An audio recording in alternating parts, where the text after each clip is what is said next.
Marriage is best served by two servants. Two selfish people are going to have a hard time in marriage.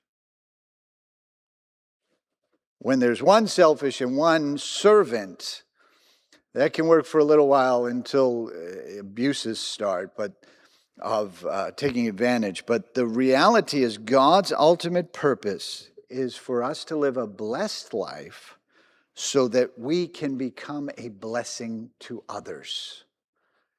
And so true success, someone said these words, true success is more than just accomplishing a set of self-serving goals that we give ourselves to accomplish. True success is measured by how it serves and benefits the Lord and others. And so this is especially true when we're dealing with Joseph. And Joseph, they tried to cage him. And let's read Genesis 49, verse 22. Joseph is the foal of a wild donkey, the foal of a wild donkey at a spring, one of the wild donkeys on the ridge. And so you might read also in like the New King James, it says Joseph is a fruitful bow by a well. His branches run over. The thought behind this, what the reason why these are so different is they're trying to capture a thought. And the thought is that he was trying to be contained. They were trying to contain him. And but he was able to break out of that. And so the word pictures are different, but the understanding or the imagery that is there is the thought of he was not contained, even though there were many limits. And we've looked at some of those limits of slavery and jail and such. You know, he spent years in jail. He was cast into the pit by his brothers. There were walls of restriction in Potiphar's prison. In Potiphar's house, there were walls of restriction. In prison, being falsely accused. But the blessing of God is not restricted by your circumstances. It's not contained. It's like, oh, if I could only be somewhere else or do something else or have something else, then I would be blessed. But the blessing of God is not restricted to your circumstances. And that's hard for us to kind of grasp sometimes, especially when we're going through difficult times, hard times, times that don't necessarily make sense to us. Probably the biggest moment in Carrie and my life was when we were leaving Ireland. It happened relatively quickly. We found out, I think July 4th, that we had to leave. We were not going to be renewed with our visa. We had to leave immediately, and we had to be out at the end of our visa, which actually expired July 31st. And so we were like, what are we going to do? How are we going to work? What's going to happen? Go back to we moved to Prescott. I'm not from Prescott. I've never lived, nor really had the desire to live in Arizona. Was never on my bucket list. Ireland was, to be honest, but Lithuania, Arizona was not. And how it was all going to work out, and I felt very restricted. Like, oh my gosh, how is this all going to work out? And God had plans and purposes. See, God causes blessing to overcome barriers in our lives. Run over the walls, break out of restrictions. That's why those imageries are different, but the principle is the same. Acts chapter 7, this is Stephen speaking of Joseph, but Acts chapter 7, verses 9 and 10.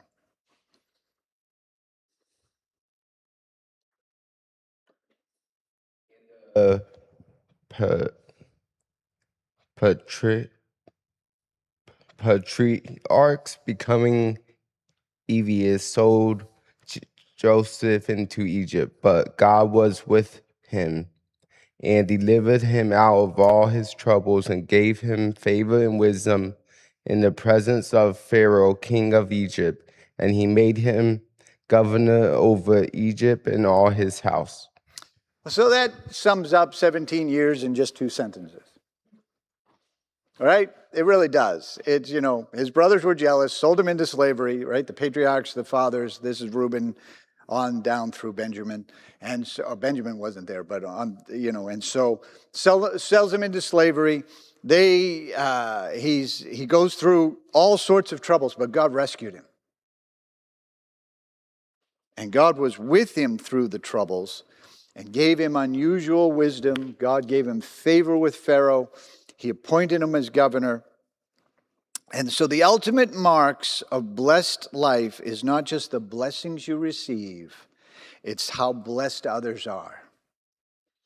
That's a mark of the blessing of God. Because I know people that are very wealthy, and they are bless no one, nor God, nor man. And sometimes we're envious of that. Well, they have. If you,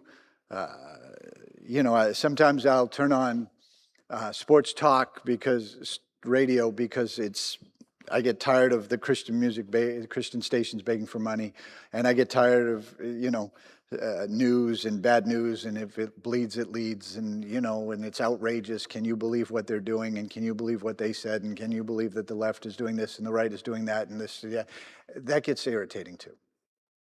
So sometimes I just, sports are not really relative. It doesn't change my, but then you start hearing about, he signed a $45 million contract to play a game.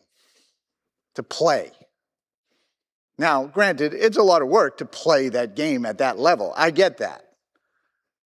And they're going to lose a lot of money in taxes and travel and all sorts of things that are not necessarily brought up, but they're still going to make a lot of money to play a game. And, that can become frustrating, right? And so some of them are saved, so they do tithe, they do obey God, but, some of them are pretty, they'll get there, and you realize, what? That's not the blessing of God. That's just a lot of money, and a lot of them get in a lot of trouble because they have now money to get in trouble with. And you can tell the blessing of God is not there. There's one particular player, he played for both the Bills and the Patriots. I think it's 7 illegitimate children or more. And, there's no blessing there. There's no favor there. And so there has to be an understanding that in order to be blessed, you have to be a blessing. We're going to read the story when things begin to turn for Joseph. And I'm going to read some verses, add some commentary, read a verse, add some commentary, look on through it. But Genesis 41, 1 through 7. 2 full years later, Pharaoh dreamed that he was standing on the bank of the Nile River. In his dream, he saw 7 fat, healthy cows come up out of the river and begin grazing in the marsh grass. Then he saw 7 more cows come up behind them from the Nile, but these were scrawny and thin. These cows stood beside the fat cows on the riverbank. Then the scrawny, thin cows ate the 7 healthy, fat cows. At this point in the dream, Pharaoh woke up. But he fell asleep again and had a second dream. This time he saw 7 heads of grain, plump and beautiful, growing on a single stalk. Then 7 more heads of grain appeared, but these were shriveled and withered by the east wind. And these thin heads swallowed up the 7 plump, well-formed heads.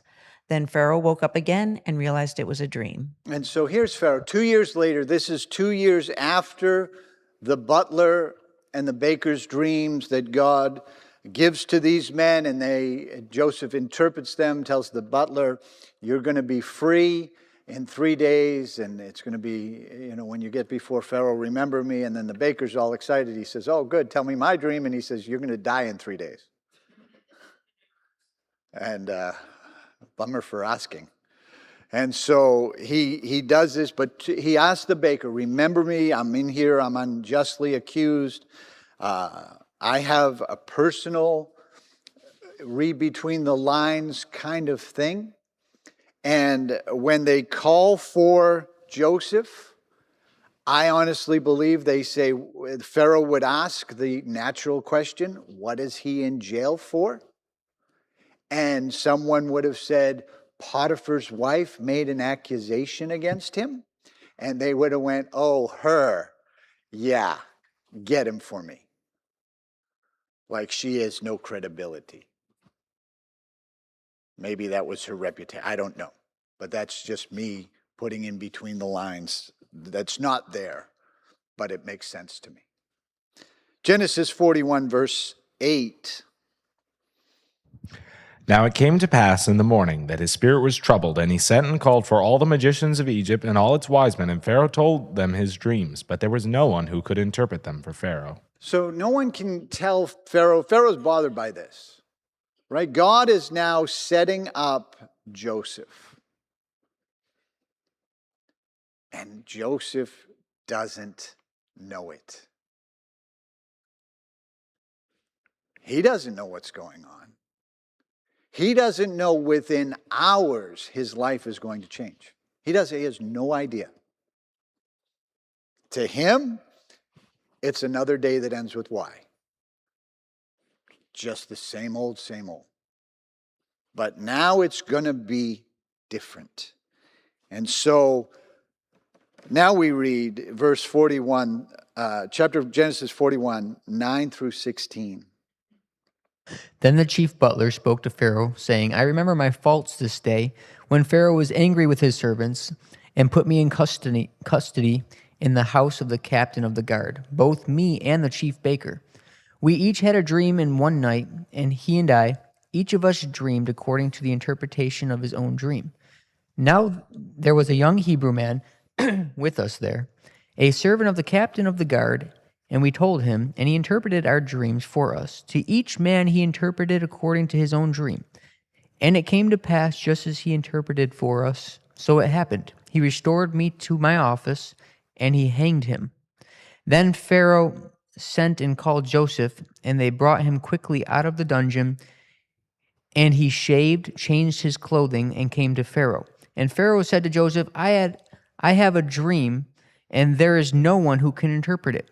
But I have heard it said that you can understand a dream to interpret it. So Joseph answered Pharaoh, saying, It is not in me. God will give Pharaoh an answer of peace.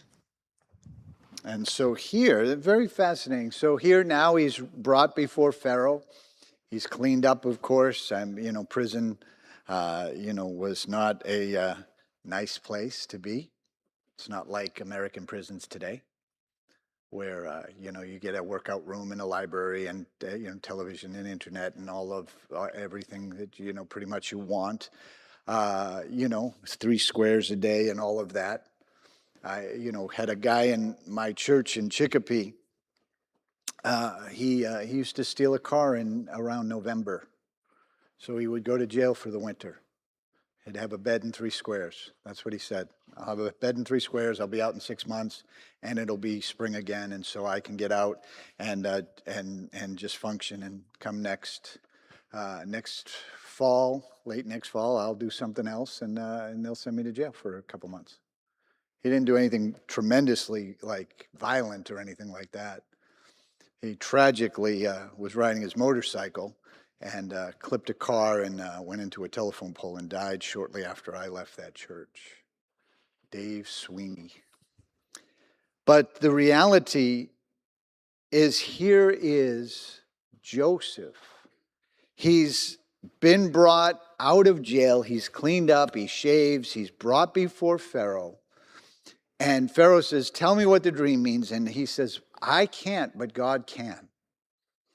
And so he'll set your mind at ease. And all of this is working.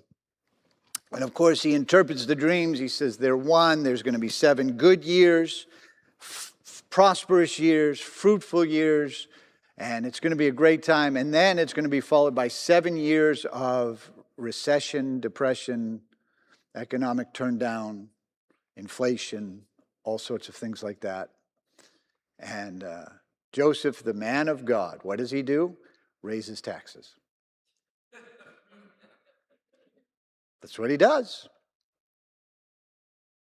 And so Pharaoh, he tells Pharaoh, this is what you should do. Raise taxes, put some stuff away. We're going to have to pay this on, be prepared for this for the people.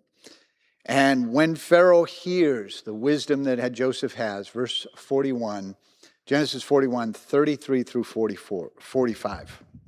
Therefore, Pharaoh should find an intelligent man, a wise man, and put him in charge of the entire land of Egypt.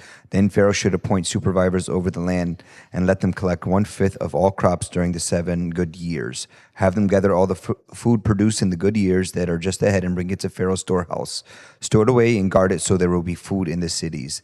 That way there will be enough to eat for when the 7 years of famine come to the land of Egypt. Otherwise, the famine will destroy the land. Joseph's suggestions were received all by Pharaoh and his officials. So Pharaoh asked his officials, "Can you find anyone else like this man?" So obviously filled with the Spirit of God. Then Pharaoh said to Joseph, "Since God has revealed the meaning of the dreams to you, clearly there is no one else as intelligent or as wise as you are.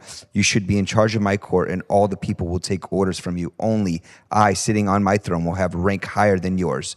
Pharaoh said to Joseph, "I hereby put you in charge of the entire land of Egypt." Then Pharaoh removed the signet ring from his hand and placed it on Joseph's finger. He dressed him in fine linen clothing and hung a gold chain around his neck. Then he had Joseph ride the chariot reserved for his second in command. And wherever Joseph went, the command was shouted, "Kneel down." So Pharaoh put Joseph in charge of all of Egypt. And Pharaoh said to him, "I am Pharaoh, and no one else will lift a hand or foot in the entire land of Egypt without your approval." Then Pharaoh gave Joseph a new Egyptian name, Zephaniah Paneth. And he also gave him a wife whose name was Asenath. She was also the daughter of Potiphar, the priest of once. So Joseph took charge of the entire land of Egypt. And so here, very, very fascinating, and you know that this is why I say Pharaoh had to have done some homework. This is why I honestly believe he did some homework. He talked to the guard. Oh, okay, this guy, he's been in charge, he's taking care of the prison. Potiphar's wife made the accusation. So he's done his homework. This is not just a random, decision that Pharaoh is making. He hears Joseph's wisdom, and he says, obviously, God is with you, and you understand service. Much of life may not fit into this was a great blessing category. Much of life is either mundane or can actually sometimes be full of adverse circumstances, heartaches, disappointments. But God is moving us to a place. Before He can take you to your destiny, He has to build in the character for you to be able to handle your destiny. God's always moving. He has plans, but before, destiny is not a position. Destiny is not an office. Destiny is not a location.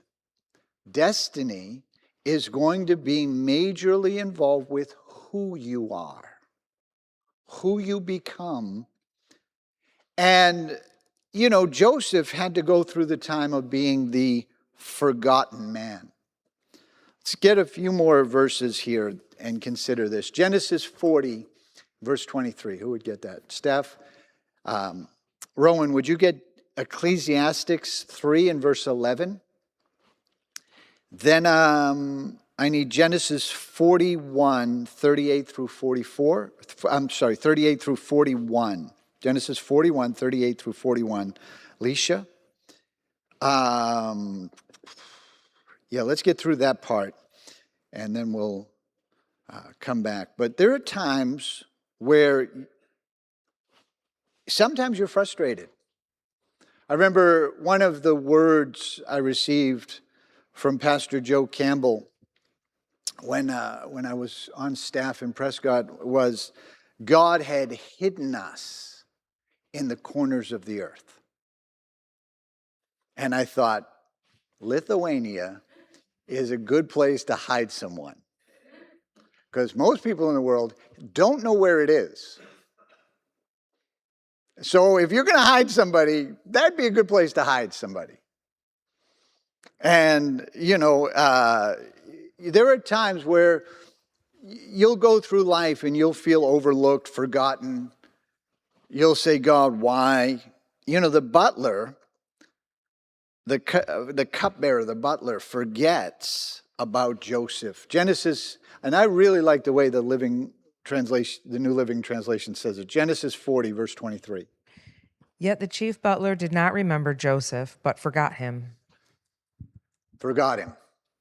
Never gave him another thought. And there are times where disappointment happens. You feel forgotten, overlooked. Like, why is this happening? Why is this happening? And with all the problems and discouragements, Joseph still stayed sensitive to the needs of others. See, when we're going through things, it's easy to forget others. There are others involved. Couples do this when they're having fights and, the D word comes up, which it should really never come up in your marriage. But when it does, you're not considering your children. The impact that that's going to have on your children.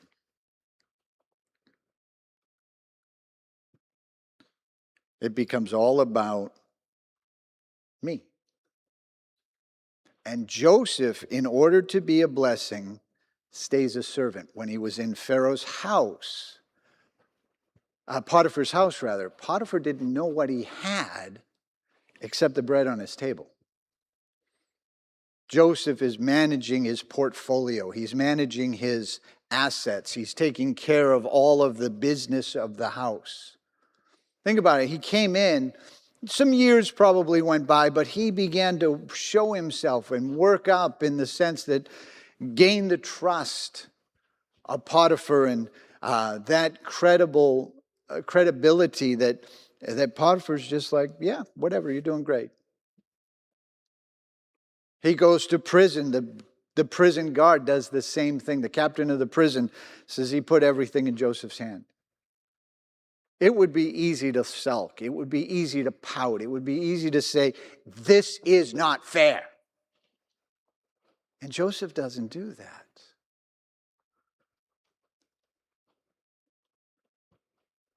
When the butlers were leaving, he said, remember me. And he promptly said, sure, and turned around and forgot him.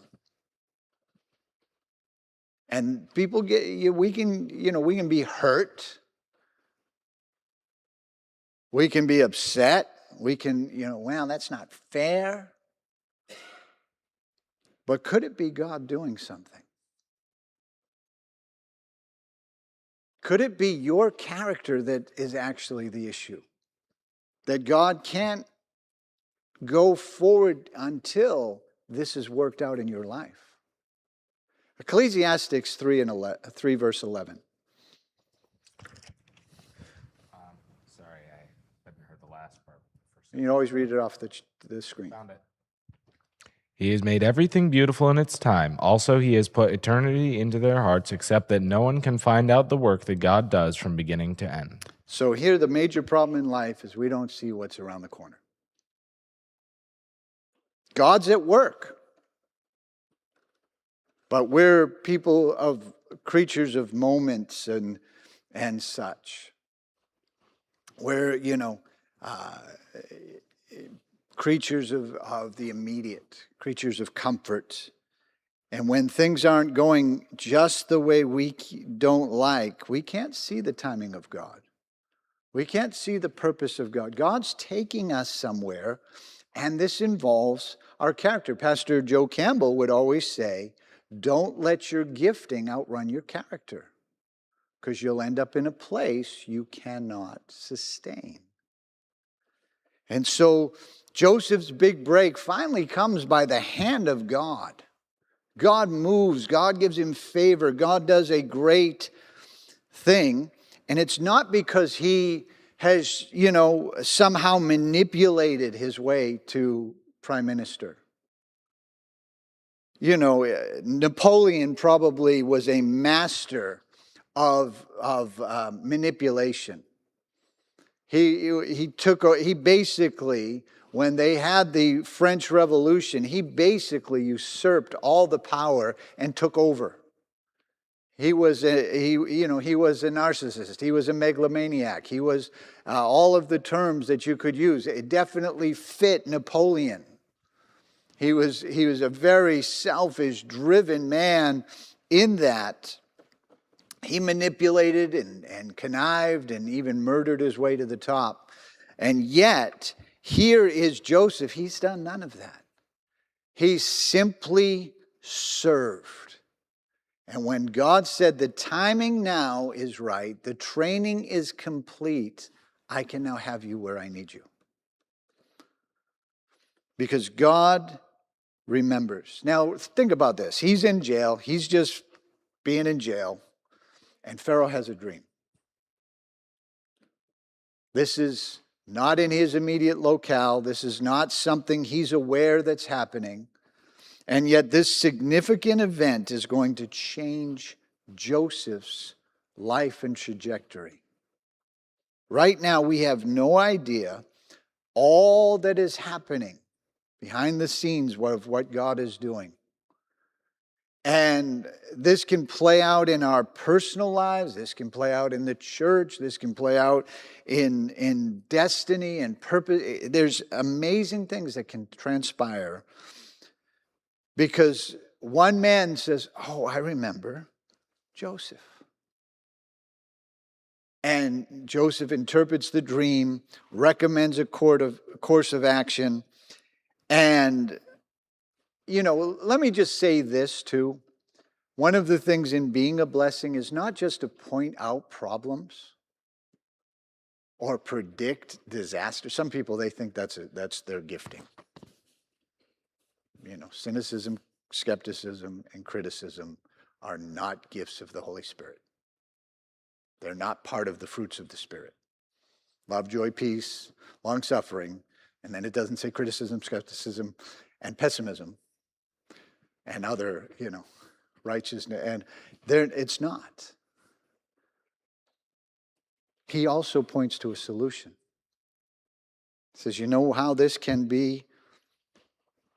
And Pharaoh makes an interesting statement that his brethren missed. Genesis 41, 38 through 41. So Pharaoh asked his officials, "Can we find anyone else like this man, so obviously filled with the Spirit of God?" Then Pharaoh said to Joseph, "Since God has revealed the meaning of the dreams to you, clearly no one else is as intelligent or wise as you are. You will be in charge of my court, and all my people will take orders from you. Only I, sitting on my throne, will have a rank higher than yours." Pharaoh said to Joseph, "I hereby put you in charge of the entire land of Egypt." What was his brother's? Here comes that dreamer. Let's kill him and see what happens to his dreams. Right? Isn't it interesting that Joseph receives, Jesus said a prophet is without honor in his own hometown. Familiarity, I hate that word, but familiarity breeds contempt. That and cutlery are the two words. I hate those words. But anyway, they're forks and knives. That's all I'll say. But anyway, Joseph receives a great blessing and is recognized by Pharaoh when others didn't recognize it. His brothers didn't recognize it. And so this isn't just a nice moral parable story. This is something that actually happened and is true for you and I today. If you will remain a blessing to others, service, despite your circumstances, God will cause you to prosper. Let's get a few more scriptures and think about this. I need Mark chapter 10, 41 through 45. Carrie? I need Luke chapter 10, verse 21. Rowan? Brian, would you get 1 Corinthians 1 and verse 21? I need Acts chapter 7 and verse 10. Anthony? Daniel chapter 1 and verse 8. Crystal? Daniel chapter 1 and verse 20. Logan?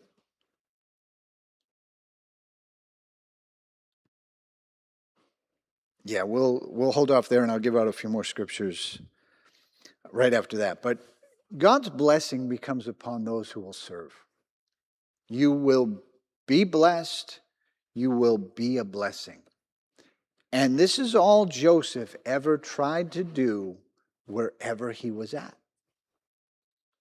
And so God honors that.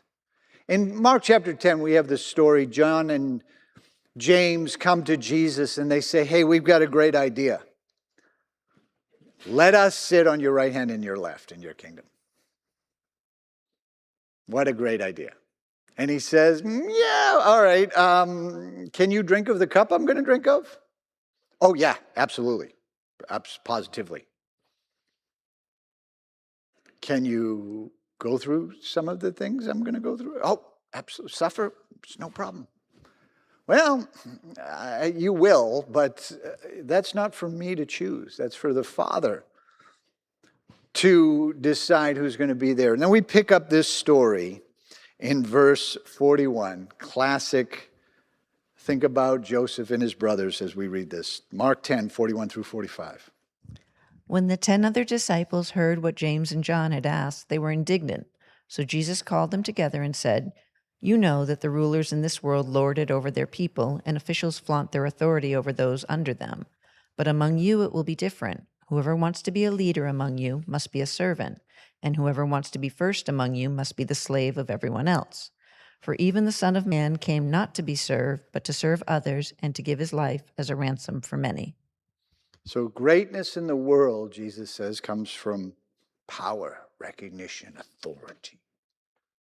But he says, my kingdom is going to come from service. It's going to come from those who will serve. You know, I was very privileged to be on staff with Pastor Greg Mitchell, the leader of our fellowship. I was very privileged to lay carpet tiles with him, to vacuum with him, to hang up banners with him.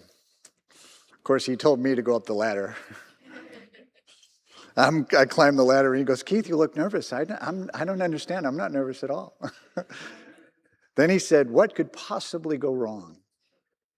And I thought, that's our company's name. And I got t-shirts, WCPGW, What Could Possibly Go Wrong, Incorporated. Service. That, yes, people cheer for him on Friday night, and I think worthily so, on a conference. But the reality is, I know the service. I remember we were tearing up the carpet in what is now the Sunday school rooms in the old fellowship hall. And I remember looking over to him, and he was exhausted. He's just laying on the floor. But he's not going home. Let's finish this. Let's get this done. And so that's service. I know there are disciples that are above that. That's not for me to do. Don't you know who I am? I love the old story of the plane that gets delayed, right? Everybody's on the plane. They have to get everybody off the plane. They have to rebook everyone. They form a line, and this man rushes to the top. I need to get to my destination right now. Don't you know who I am? And the woman behind the desk very calmly picks up the microphone and she says, attention, ladies and gentlemen, I have a man here that doesn't seem to know who he is, and he's asking me who he is. Does anyone here know this man? Slumps and walks away. Right? Everybody else has to get to their destination too. Delays happen. Don't you know who I service. Right? Luke 10, verse 21. This is when the 70 returned to Jesus.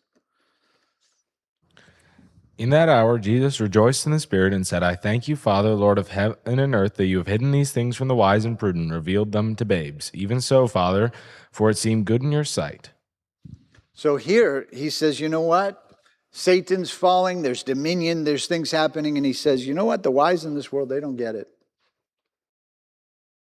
They're not, it's not, Pharaoh, God hid the interpretation to Pharaoh's wise men.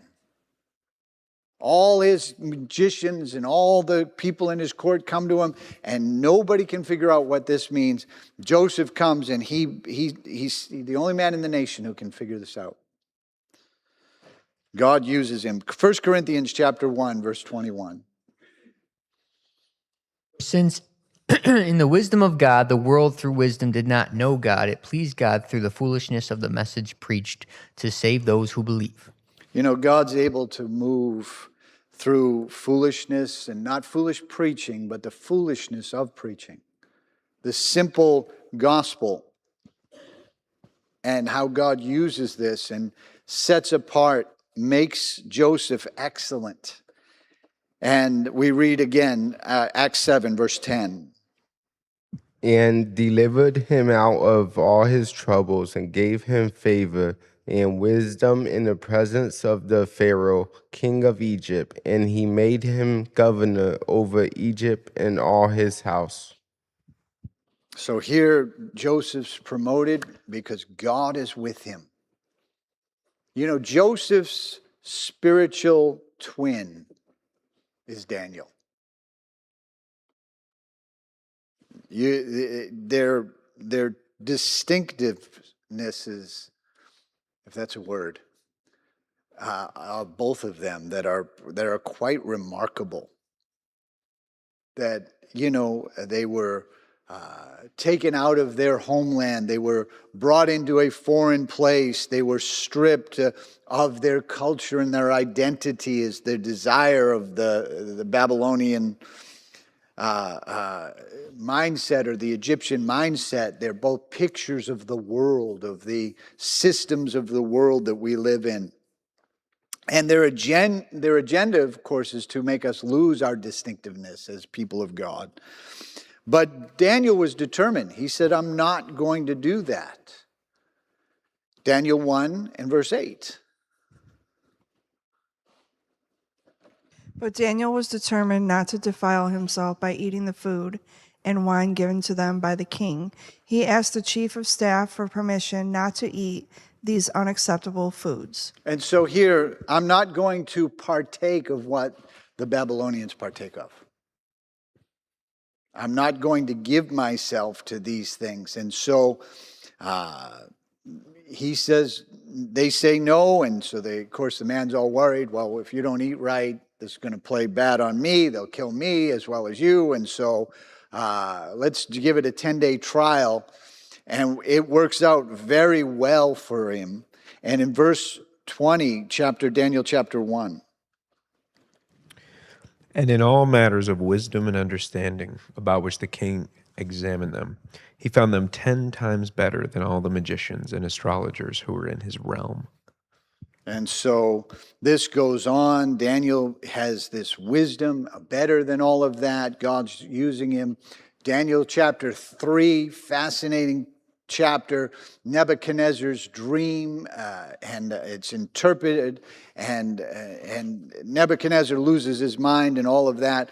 But God sets up Daniel to be able to save a nation, and very similar to Joseph, not necessarily from famine, but from economic and political chaos. And God uses him, and he excels. Listen, mediocrity or just enough are enemies to the blessing of God. Mediocrity, service to God, just enough service to God are enemies to the blessing of God.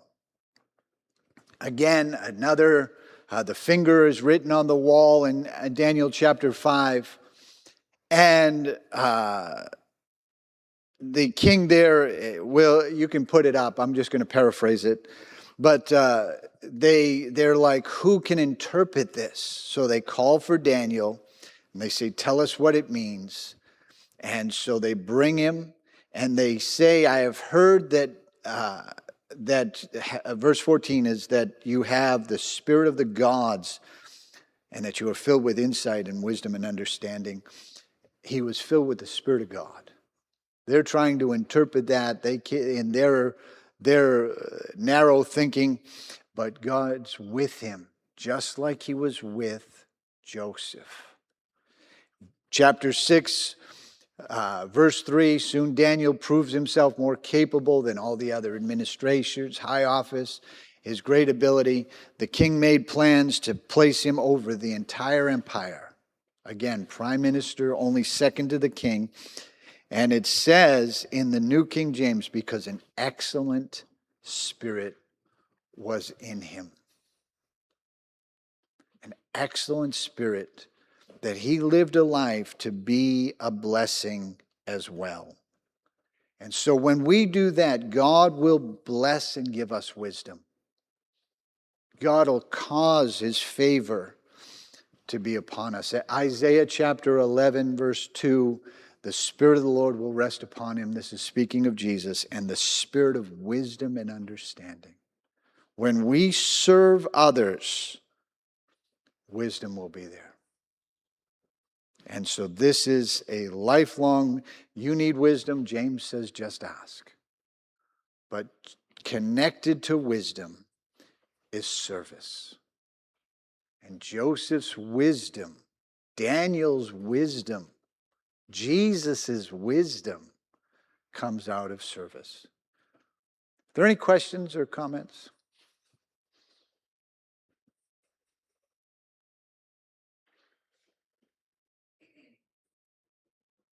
Good. Then we'll pick this up